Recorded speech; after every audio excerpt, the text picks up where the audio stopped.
I was standing in the middle of a penthouse suite, watching 5 obscenely rich guys literally bidding on me like I was some piece of art at an auction, and all I could think was, how the hell did I end up here? Oh, and also, I really needed to pee. Hi, I'm Maya, and before I continue, please like and subscribe. Trust me, you're gonna want to stick around for this train wreck. Let me rewind to where this whole mess started. 3 weeks ago, I was living in a tiny studio apartment in Brooklyn with my best friend Jasmine, working 3 jobs just to afford ramen and the occasional avocado toast.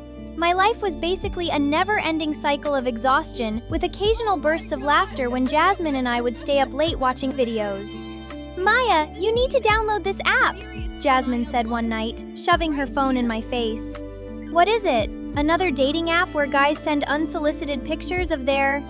"No, it's called Elite Match. It's for regular people to meet wealthy singles, like millionaires and stuff." I looked at her like she'd grown a second head. "Jazz, I'm not trying to be some sugar baby. That's so not my vibe." "I'm not saying that, but you're broke, gorgeous, and funny. What's the harm in getting a free dinner or two? These rich people waste money on dumber things. Consider it redistributing wealth." I mean, she had a point, and I was really tired of instant noodles. So I made a profile. Nothing fancy, just some photos Jasmine took of me in Central Park and a bio that said, "Broke artist who makes killer mac and cheese and has strong opinions about pineapple on pizza. It's good, fight me." The next morning, I woke up to 47 messages. "Jazz, what the hell? Is this app broken?" "Let me see. Oh my god, Maya, you matched with 5 verified millionaires. Like actual millionaires with those little check marks and everything." I scrolled through the messages, my heart pounding. There was Ethan, a tech entrepreneur, 28, with abs you could grate cheese on. His message said, "Your bio made me laugh. Dinner Friday?" Then Sebastian, a real estate mogul, 30, who looked like he stepped out of a cologne ad. "I'd love to debate pizza toppings over authentic Italian food." Aaron, a Wall Street trader, 27, with a smile that could melt glaciers. "Broke artist? I collect art. Let's talk." Miles, a fashion designer, 29, with cheekbones that could cut glass. "Your photos are stunning. Coffee?"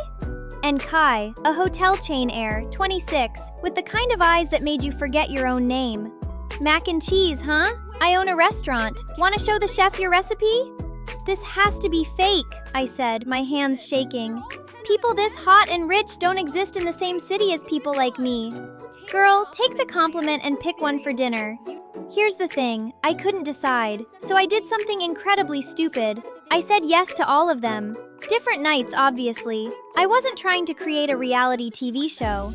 First up was Ethan on Friday. He picked me up in a Tesla that probably cost more than my entire bloodline had ever made, and took me to this rooftop restaurant where they served portions so small I thought they were joking.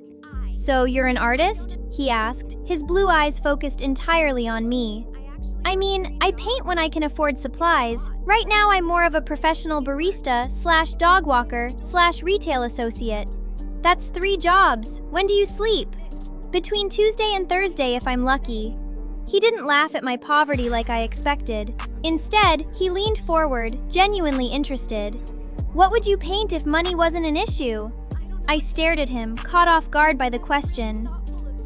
Honestly, I'd paint the subway at 2 a.m., the way the fluorescent lights make everyone look like ghosts, the tired nurses going home, the drunk college kids, the elderly who can't sleep. I think there's beauty in exhaustion." "That's beautiful," Ethan said softly. "You see the world differently." My heart did this weird flutter thing. Crap, I was developing feelings already. Saturday was Sebastian. He took me to a gallery opening where I'm pretty sure one painting cost more than my kidney on the black market. "You look uncomfortable," he observed, handing me champagne. "I'm wearing a dress from Target and everyone here is in designer everything. I feel like an imposter." "The best art comes from imposters," Sebastian said, gesturing to an abstract painting. "This artist started in his garage with stolen paint. Now his work sells for millions. Being broke doesn't make you less valuable, Maya. It makes you hungry." "Hungry for food, mostly," I joked, but he didn't smile. "I was homeless at 15, he said quietly. "Built my empire from nothing. I recognize ambition when I see it. You have it." I felt seen in a way I never had before, and it terrified me. Sunday was Aaron, Wall Street guy. I expected him to be insufferable, but he showed up to our lunch date wearing a hoodie and sneakers. I thought Wall Street guys only wore suits, I teased. Wall Street guy is what I do, not who I am. On weekends, I'm just Aaron who likes bad comedy movies and trying new pizza places. We spent 4 hours walking around Brooklyn, hitting every pizza joint he'd researched, debating toppings like it was a matter of national security. Pineapple on pizza is a crime against Italy, he declared. Italy doesn't own pizza anymore. It's been globalized. Pineapple is tropical optimization. Did you just say tropical optimization? I'm broke, not uneducated. He laughed so hard he snorted, and I fell a little bit in love with the sound. Monday was Miles, the fashion designer.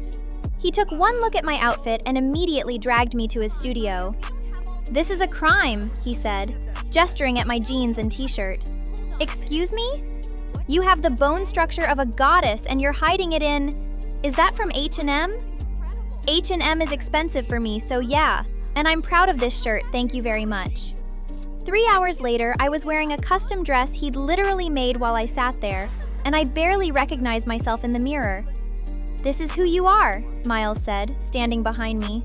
"Someone extraordinary who just hasn't had the resources to show it yet." I wanted to kiss him. I didn't, but I wanted to. Tuesday was Kai, and he was different. He picked me up in a regular car. Well, regular for rich people, it was still a BMW, and drove us to a tiny hole-in-the-wall restaurant in Queens. "This place has the best dumplings in New York," he said. "My grandmother used to take me here when I was a kid, before the hotels and the money." "You're not what I expected," I admitted. "What did you expect? Someone more pompous? You own hotels. You probably have people who tie your shoes." "I tie my own shoes, thank you. And yeah, I have money, but it doesn't define me.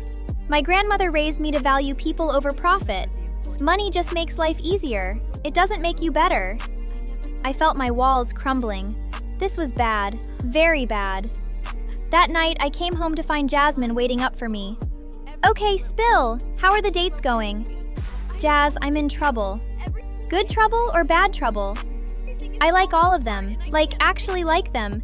They're all incredible in completely different ways." "So pick one?" "I can't. Ethan makes me want to be brave. Sebastian makes me feel powerful. Aaron makes me laugh until I can't breathe. Miles makes me feel beautiful." "Girl, you're playing with fire. These are millionaires. They're not going to be okay sharing." She was right, but I was in too deep. The next week, things got complicated. I was at my barista job when Ethan walked in. "Maya, what are you doing here?" "I work here. I told you I had 3 jobs." "I thought you were exaggerating." "Rich people always think poor people are exaggerating about being poor." He looked hurt. "I'll take a coffee, and your break. We need to talk." During my break, he confessed he'd been thinking about me non-stop, that he wanted to see where this could go, that he'd never met anyone who challenged him the way I did. "Ethan, Just think about it," he said, leaving a $100 tip for a $5 coffee. That night, I had dinner with Sebastian, except when I arrived at the restaurant, Aaron was there too. "What the?" "Funny seeing you here," Aaron said, his jaw tight. "Sebastian, I didn't know you made reservations." "I could say the same," Sebastian replied coolly. My stomach dropped. "Guys, I can explain." "Explain what? That you've been dating all of us?" Aaron's voice was sharp. Before I could answer, Miles walked in with Kai behind him. "Well, this is awkward," Miles said, but he didn't look surprised. He looked hurt. "Maya, what is this?" Kai asked quietly, and the disappointment in his voice physically hurt. I felt my world imploding. I didn't mean for this to happen." "Didn't mean for what to happen? Leading all of us on?" Sebastian's hands were clenched. "I wasn't leading anyone on. I liked you all. I still do. Is that so wrong?" "When you're dating all of us simultaneously?" "Yeah, kind of," Aaron shot back. "I'm broke, okay?" I yelled, and the restaurant went quiet.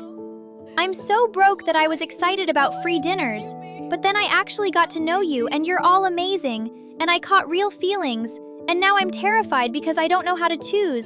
And even if I did, why would any of you want to be with someone who can barely afford rent? Tears were streaming down my face. The other diners were definitely filming this. Tomorrow I'd be a meme. I'm sorry, I whispered. I'm so sorry. I ran out of the restaurant and didn't stop running until I got home. For a week, I ignored all their calls and messages. I quit the Elite Match app. I threw myself into my jobs and tried to pretend my heart wasn't shattered into 5 pieces. Then Jasmine came home one night looking nervous. Jazz, what's wrong? Don't freak out, but there's someone, well, 5 someones, waiting outside. I looked out the window. All 5 of them were standing on the street, looking up at my window. This is insane, I muttered, but I went downstairs. They all started talking at once until Ethan held up his hand. We talked, he said, all of us, and we realized something.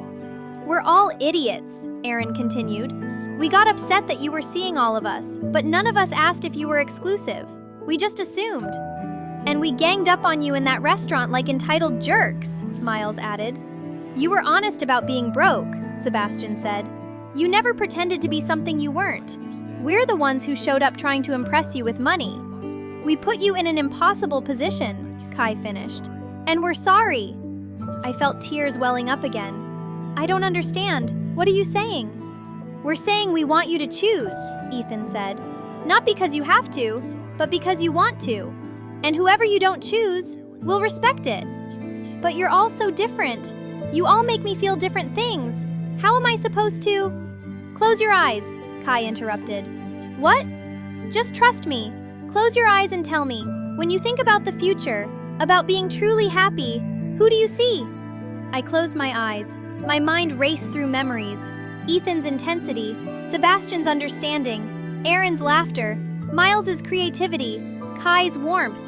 And then I saw it, clearly, the person who made me feel most like myself. I opened my eyes and looked at Kai. I see you, I whispered. I see coming home to you, building something real, not just exciting. You make me feel safe enough to be brave. Kai's face broke into the most beautiful smile I'd ever seen. He stepped forward and cupped my face. I was hoping you'd say that, he breathed, and kissed me. When we pulled apart, the other 4 were smiling, some more reluctantly than others. Take care of her, Ethan said gruffly. She's special. We know, Kai replied, wrapping his arm around me. As they walked away, Sebastian turned back. Maya? That thing about painting the subway? I want to commission it. Name your price. What? You're an artist. Stop letting poverty stop you from creating. I'll fund your first gallery show. I felt tears streaming down my face again, but this time from gratitude. 6 months later, I'm sitting in my first gallery opening, surrounded by my paintings of late-night subway scenes. Kai's holding my hand, Jasmine's crying proud tears, and even Ethan, Sebastian, Aaron, and Miles showed up to support me. So, Kai whispers in my ear, still think you're broke? Financially? Still working on it. But in every other way? I look around at the life I've built, the art I've created, the people who believed in me. I'm the richest person in the world. He kisses my temple. Damn right you are. And for the first time in my life, I actually believe it.